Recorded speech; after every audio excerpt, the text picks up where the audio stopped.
oyentes de Radio Sefarad, volvemos a conectarnos con Israel para hablar con Dori Lustrón de Por Israel.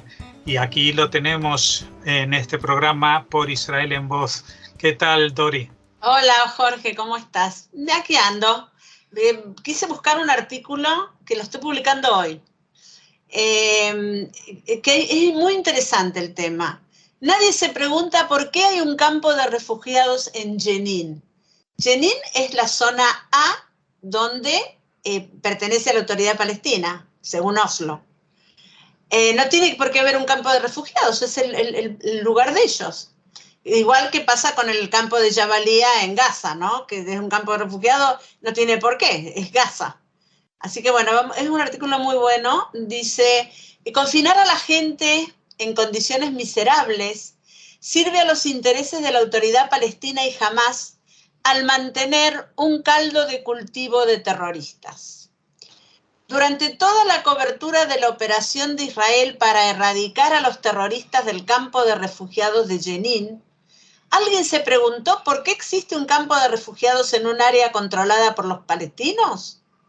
Los campos de refugiados han sido nidos de terrorismo durante años. Recordemos lo que está pasando ahora en el Líbano, ¿no? En el campo de refugiados del Líbano, que tuvieron, los soldados del Líbano han matado a muchos palestinos. Los campos de refugiados han sido nidos de terrorismo durante años, pero no deberían existir. Los jordanos los establecieron por primera vez en 1953 para acomodar a los refugiados palestinos de la guerra del 48.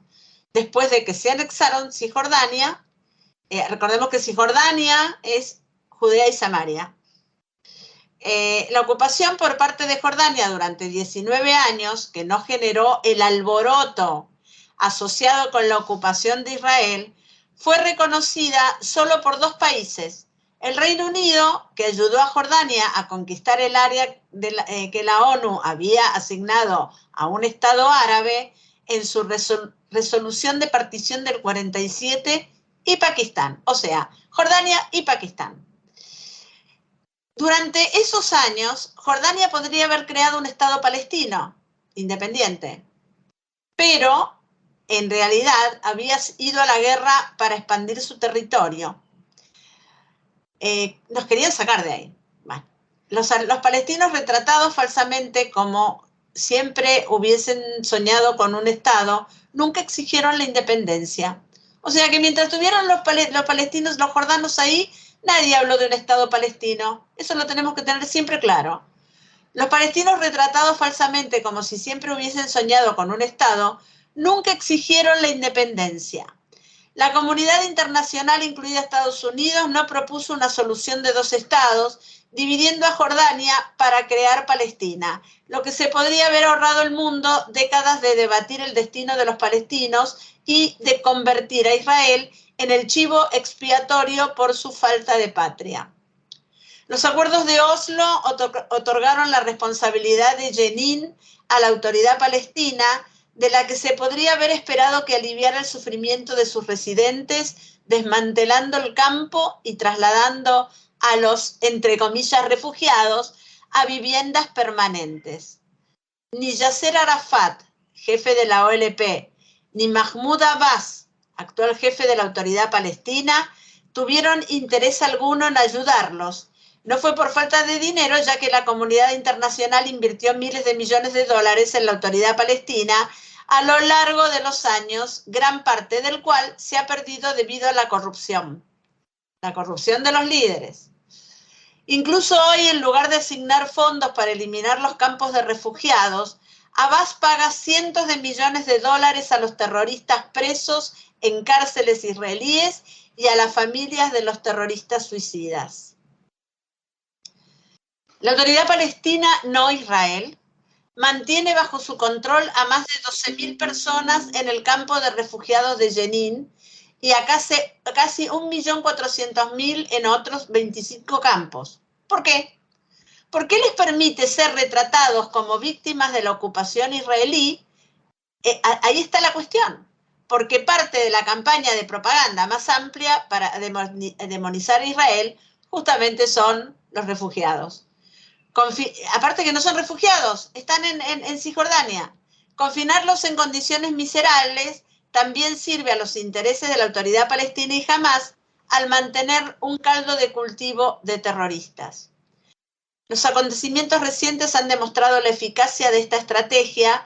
Los terroristas del campo de Jenin fueron responsables de más de 50 ataques, lo que provocó la operación antiterrorista de Israel. Aunque se llevó a cabo con la eficiencia de un libro de texto, Israel atrajo la condena internacional, como era de esperarse, y los periodistas no encontraron escasez de palestinos con historias de dolor para oscurecer la justificación de las acciones de las fuerzas de defensa de Israel. La verdad que estamos cansados de todo este problema, porque los palestinos podrían haber tenido su Estado desde el momento que se creó el Estado de Israel. No quisieron, los tres no, ¿se acuerdan? Israel no tendría ninguna razón para tomar medidas si los palestinos desmantelaran el campo o si las fuerzas de seguridad de la autoridad palestina, creadas por los acuerdos de Oslo, hicieran su trabajo. Bueno, el artículo es un poco largo, ¿no? Las Naciones Unidas y los partidarios internacionales de los palestinos no se preocupan por las personas de Jenin o de cualquier otro campo de refugiados.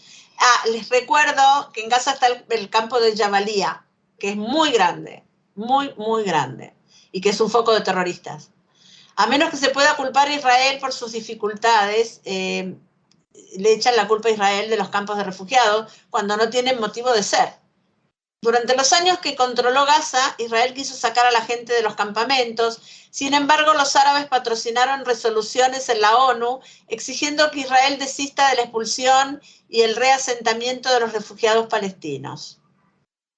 Después de que Israel se retiró de Gaza, la autoridad palestina recibió miles de millones de dólares en ayuda y no creo que se haya utilizado para construir una sola casa para permitir que una sola familia se mudara de un campo de refugiados.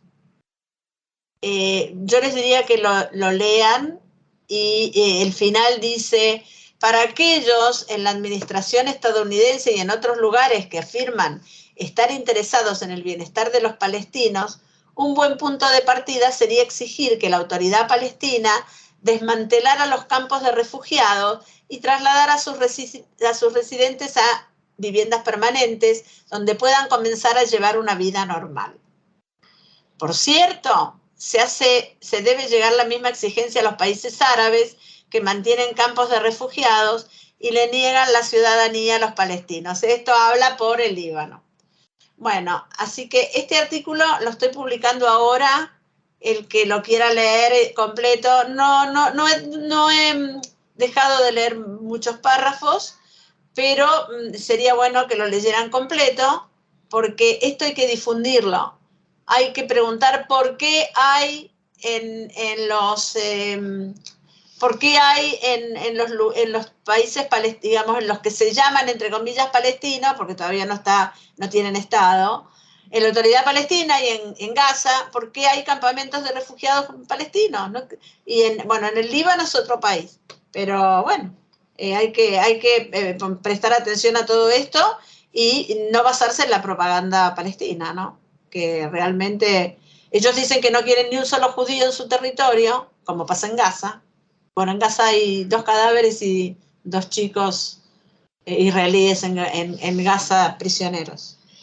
Así que bueno, creo que es muy importante de difundir esto, muy importante.